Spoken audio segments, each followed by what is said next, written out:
hay muchas víctimas en el país, hay mucho dolor en el país porque ha corrido y está corriendo mucha sangre. Inmediatamente después de esto, el gobernador del estado dijo que si quería hacer política el obispo, que se quitara la sotana. Obispo, buenos días. Sí, muy buenos días. Para servirle, ¿cómo está? Muy bien, obispo. Supongo que ustedes no muy bien por allá. Acá, un servidor estoy bien, pero mi pueblo no está tan bien. Seguimos sufriendo la situación de la violencia y quisiéramos que esto se revirtiera desde luego, con la participación de todos, toda la sociedad, las instituciones y desde luego quienes encabezan esta sociedad, las autoridades.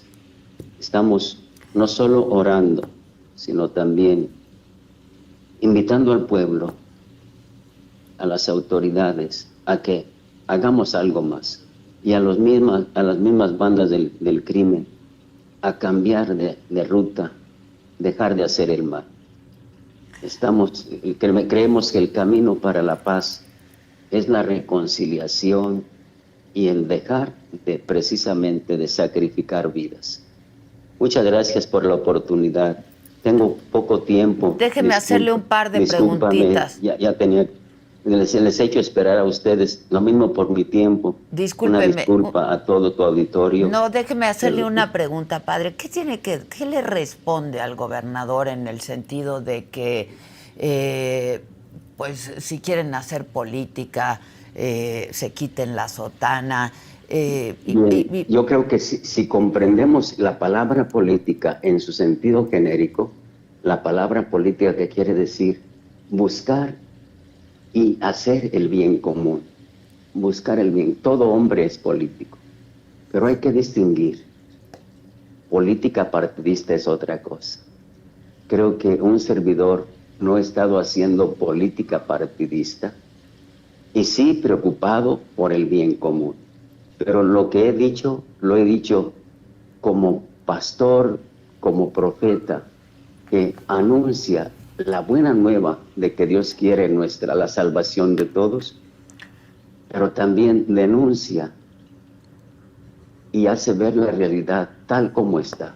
Ahora, la realidad está. Lo que ha pasado, eso está ahí. Y creo que testigos de esto somos quienes vivimos aquí. Lo entiendo perfectamente. ¿Qué responde a esta declaración que fue muy dura contra el clero del gobernador Ramírez Bedoya, en el sentido de que pues insinuó que había vínculos entre el clero y el crimen organizado, obispo? Adela Micha, me sorprendió esta afirmación, me sorprendió. Y desde luego he sido entrevistado por otros medios el día de ayer y lo repito, si él tiene datos, debe de actuar en consecuencia. Si un servidor está implicado con el crimen organizado, debe de actuar. Si algún sacerdote que conozca de mis sacerdotes, ninguno está implicado con el crimen. Pero si conoce a alguien, pues adelante, hay que actuar para la transparencia que queremos, pues debe empezar con nosotros mismos, ¿verdad? Entonces, sí fue sorprendente la afirmación, muy sorprendente. Creo que estamos para servir como sacerdotes, pero el sacerdote no es solo para dar culto a Dios, es también para anunciar como profeta el Evangelio y ser servidor de todos. Entonces, en cuanto a vínculos con el crimen, creo que no se da. En cuanto al trato obligado, porque cuando a mí me detiene una banda de delincuentes, pues yo no cierro los ojos ni la boca, yo hablo para anunciar el Evangelio, los veo y les invito al cambio. Si esto es un vínculo, pues estoy dispuesto a ir a la cárcel por esto. Pero otro tipo de vínculos o de que seamos que sean portavoces, jamás. Soy portavoz del único que me ha enviado a esta tierra, Jesucristo nuestro Señor. Y Él me envió haciéndome ver muy clara mi misión. ser portador de paz. De hecho, mi lema episcopal es la segunda frase que Jesús dijo ahí en su discurso de despedida. Mi paz les doy. La paz les dejo, mi paz les doy. Esta segunda frase la escogí como mi lema episcopal. Quiero ser instrumento de paz, pero una paz que se finca en la justicia. En la justicia. Y desde luego sabemos que la justicia no es posible si no existe un Estado de Derecho. Entonces sí es importante que para que la paz sea verdadera, pues que sea en la verdad y en la justicia, y desde luego que gocemos de un Estado de Derecho. Y esta es mi misión. Entonces he venido enviado por nuestro Señor, y lo que he dicho, lo que he predicado en el templo, lo mismo lo puedo decir afuera. Y esto que yo dije el domingo en mi homilía, al iniciar mi homilía, fue precisamente como pastor, viendo el dolor de tantas familias laceradas por el crimen, que han sido privadas de la vida de un ser querido o que les ha sido secuestrado. Ayer un periodista, ustedes conocen mejor la realidad que un servidor, la realidad nacional y local. Un periodista me decía que eran 150 y tantos, alrededor de 160,000 víctimas en este quinquenio. Y lo que yo dije desde el púlpito, como pastor, invitando a que seamos solidarios en la sensibilidad de las gentes que están sufriendo, porque en 5 años han perdido la vida tantas miles, y las familias están aquí en nuestros pueblos sufriendo. Entonces mi expresión: hubiese sido mejor celebrar una jornada luctuosa, una de luto, de duelo nacional, en vez de este festejo, porque recuerdo que el señor presidente, cuando inició, dijo que las cosas no iban a estar igual, la violencia iba a reducir, la corrupción, la impunidad, que no iban a estar igual, y veo que no están igual, que no están peor que antes, ¿verdad? Peor que hace 5 años en cuanto al crimen organizado. En este sexenio ustedes son testigos. Entonces, ante esto, para este pueblo que sufre, en vez de una celebración festiva, un día de duelo, de acompañar, y también unas palabras dirigidas a las familias por parte de las autoridades, unas palabras en este sentido, pidiendo disculpa por no haber encontrado hasta hoy las estrategias para contener el crimen e impedir que hubiesen muerto sus difuntos. Unas palabras en ese sentido se hubiera ganado mucho, y el dolor de mis hermanos, que muchos están en mi diócesis, muchas familias, hubiera sido un poco mitigado el dolor. Pues sí. Pero es como cuando un vecino tiene a un difunto, un cuerpo velando, y al otro lado una fiesta con música, con vino, con una fiesta. Estamos perdiendo la sensibilidad, y como pastor lo dije también para eso. Desde luego, para que nos fijemos en mi querida diócesis, que de hace 22 días para acá está sufriendo, volvió la tempestad. Yo agradezco a las autoridades, creo que hicieron un esfuerzo grande. 8 meses después de que vino el nuncio apostólico a mi diócesis, cambió la situación, no radicalmente, pero sí mucho. No hubo balaceras, y esto duró casi 1 año, 3 meses. No había balaceras, los caminos libres, menos crímenes, sí algunos delitos, pero más aislados. Estábamos ya empezando como a vivir una situación diferente. Las personas podían transitar casi todos los caminos. Estábamos, entonces, hace 22 días, 25 días, empezó esto con la presa del Rosario, con el encuentro entre grupos y el abandono de las comunidades, las campesinas que ya conocemos. Después, acá en Antunes, las balaceras, en El Ceñidor, en Tumbiscatío, allá en Playitas, en Los Chivos, comunidades campesinas tan pequeñas y tan pobres que están sufriendo. Y desde luego la semana pasada los taxistas victimados. En La Ruana, estos 3 hermanos nuestros victimados. En mi diócesis, tan golpeada que había estado por la violencia, vuelve. Y esto es lo que yo no quiero que vuelva. Yo no quiero que vuelva. Qué bueno que esas palabras lograron estremecer las conciencias. Y creo que esto va a ser para bien de todos, esperando que mis hermanos del crimen reconsideren sus acciones, el dolor que están causando, pero también las autoridades y la sociedad, todos conjuntamente reaccionemos. Es mi ideal y es por lo que estoy trabajando. Que todos aportemos, que no restemos, que aportemos a favor de la paz. Y mi oración y mis acciones van en torno a ahí. Pero sí, la paz en la justicia, en la verdad, ¿verdad? La paz para que sea sólida.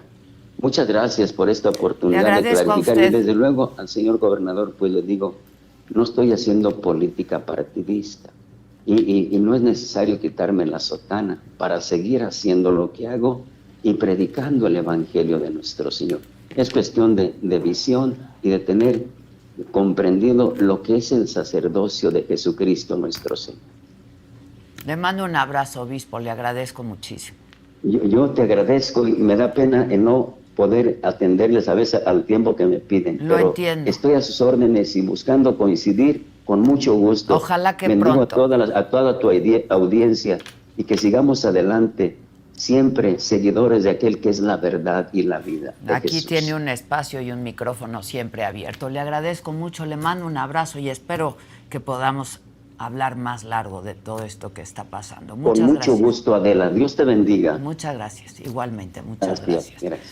Híjoles, pues así están las cosas y pues sí, se le están pasando muy mal en el estado de Michoacán. Ayer hablé con Beatriz Paredes, quien pues tiene intención de ser la primera presidenta de este país. Y hablamos justamente de seguridad y hablamos de un montón de cosas. Esto es parte y pues yo los invito a que vayan a nuestra plataforma de la saga. Ahí está la entrevista completa, pero esto es parte de lo que hablamos con Beatriz Paredes. ¿Nunca te planteaste renunciar al PRI cuando viste que pues ya el PRI no es lo que tú pensaste que era y en el partido al que tú quisiste militar? Mira, Adela, yo he militado siempre en la Confederación Nacional Campesina. Esta es una diferencia. ¿Sí? No solo es un matiz. En la Confederación Nacional Campesina, que es una organización de masas, que es una organización donde están los militantes, los participantes con menores recursos del PRI, en fin, donde participan comunidades indígenas, agricultores, en fin, muchas veces tenemos relaciones muy tensas con el PRI. Okay. Muy tensas. No siempre es miel sobre hojuelas. Y muchas veces tenemos relaciones muy tensas con otros sectores del PRI. Y es una organización social y económica. Lo sé. Por eso cuando me dicen es que las organizaciones sociales, yo siempre he tenido relación con las organizaciones sociales. En este caso es una organización social de un gremio, de una clase social de los campesinos. Entonces siempre he tenido relaciones tensas. Lo que pasa es que me volví famosa cuando ya estoy en las marquesinas, pero esa no es Beatriz Paredes. Esa es la última etapa de mi participación política. ¿Cómo viste el método? Porque hay quienes ya se bajaron, ¿no?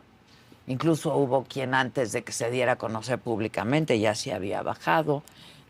Tú dijiste, yo sigo y yo quiero. Estoy puesta. Tú estás puesta. Pero ¿cómo viste el método? ¿Te parece democrático? ¿Es de a de veras? ¿O solo otra vez son acuerdos cupulares?